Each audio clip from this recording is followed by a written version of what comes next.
Hello दोस्तों, आप सभी का स्वागत है हमारे यूट्यूब चैनल मेट्रोनॉइम्स पर।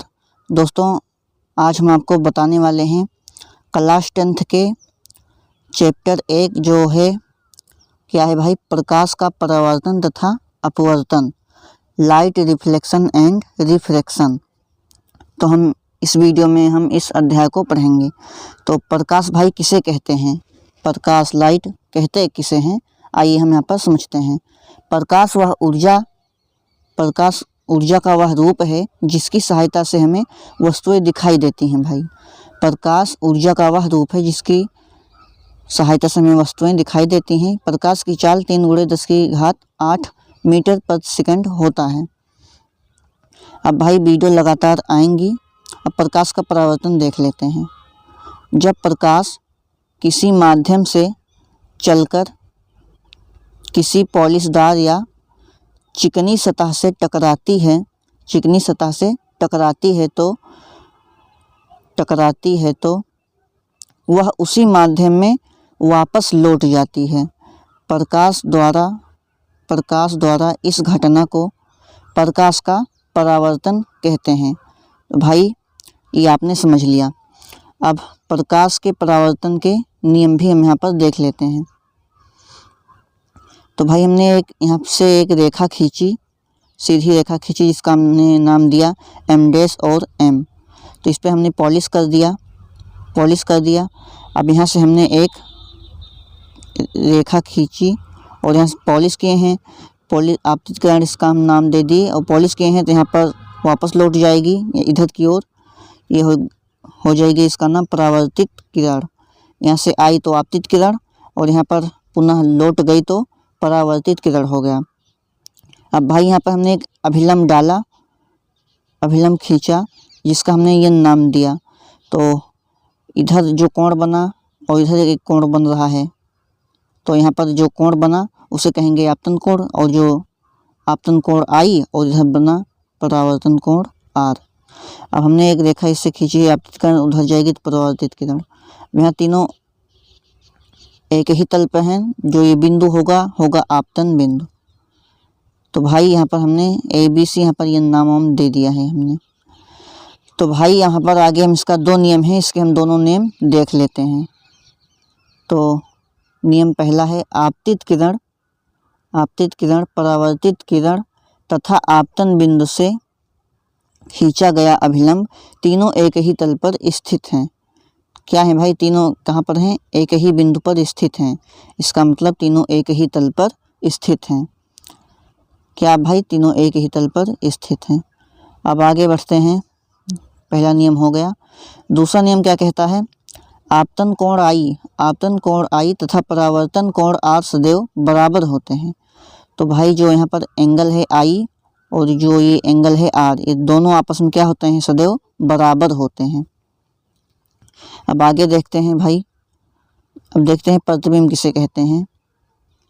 तो यहाँ पर हम देख लेते हैं, किसी बिंदु से चलने वाले प्रकाश किरणें परावर्तन तथा अपवर्तन के पश्चात जिस बिंदु पर जाकर मिलती हुई प्रतीत होती हैं तो वह बिंदु पहले बिंदु का प्रतिबिंब कहलाता है। पहले बिंदु का क्या कहलाता है, प्रतिबिंब कहलाता है। अब आभासी प्रतिबिंब देख लेते हैं, जिसे हम आभास कर सकते हैं। किसी बिंदु से चलने वाले किरणें परावर्तन या अपवर्तन के पश्चात वास्तव में किसी बिंदु पर मिलती नहीं है, परंतु किसी बिंदु पर आती हुई प्रतीत होती हैं, तो वह वस्तु पहले बिंदु का आभासी प्रतिबिंब कहलाता है। अब इसका एग्जाम्पल हम देख लेते हैं। एग्जाम्पल तो देखेंगे भाई, वीडियो नहीं आ पा रही थी, कुछ समस्या था। अब वीडियो लगातार आपको मिलेगी। यहाँ पर हमने एग्जाम्पल लिया, बुक पर लिखा चित्र, लिखा शब्द। ये भाई बुक पर लिखा शब्द नहीं भाई, यहाँ पर थोड़ा गलत हमें लग रहा है। बुक पर लिखा शब्द तो वास्तविक हो जाएगा, इसे हम गलत काटते हैं, बुक पर लिखा शब्द वास्तविक हो जाएगा। आभासी है ना भाई, आभासी है तो यहाँ पर हो जाएगा जैसे फ़ोन पर बना चित्र, क्या हो जाएगा भाई, फ़ोन पर बना चित्र। जो हम वीडियो कॉल और बतलाते हैं वो सब क्या हो जाएगा, आभासी प्रतिबिंब हो जाएगा, फ़ोन पर बना चित्र, वीडियो कॉल वगैरह। अब वास्तविक प्रतिबिंब देखेंगे, वास्तविक प्रतिबिंब यहाँ पर देखेंगे तो यदि किसी वस्तु से चलने वाली किरण परावर्तन या अपवर्तन के पश्चात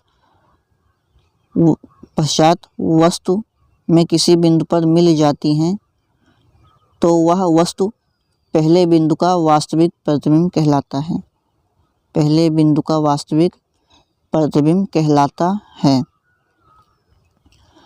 तो इसे हमने देख लिया, इसका एग्जाम्पल हम देखते हैं। वास्तविक प्रतिबिंब का एग्जाम्पल हम यहाँ पर लिखेंगे। तो जैसे हो गया यहाँ पर भाई, बुक पर लिखा शब्द, फ़ोटो कॉपी, और जो हमारी फ़ोटो होती है ये सब क्या हो जाएगा, वास्तविक प्रतिबिंब में आ जाएगा। ये सब उदाहरण हैं, फ़ोटो कॉपी, बुक पर लिखा चित्र। तो आगे देखते हैं यहाँ पर गोलीय दर्पण, गोलीय दर्पण के बारे में हम पढ़ते हैं। यहाँ पर एक एग्जाम्पल लिख देते हैं, फ़ोटो कॉपी। अब आइए देखते हैं गोलीय दर्पण कहते किसे हैं। गोलीय दर्पण प्रायः कांच के खोखले कटे हुए भाग होते हैं जिनके एक तल पर चांदी अथवा पारा की पॉलिश कर दी जाती है। इससे इनका दूसरा तल चमकदार अथवा परावर्तक हो जाता है। अब आगे देखते हैं, गोलीय दर्पण दो प्रकार के होते हैं, एक अवतल दर्पण और एक उत्तल दर्पण। तो हम आगे वीडियो में बताएंगे, इसका हम किरण आरेख भी बनाएंगे। तो भाई हमने यहाँ तक आपको बता दिया, मैं आशा करता हूँ हमने जो बताया है आपको बढ़िया से समझ में आ गया होगा।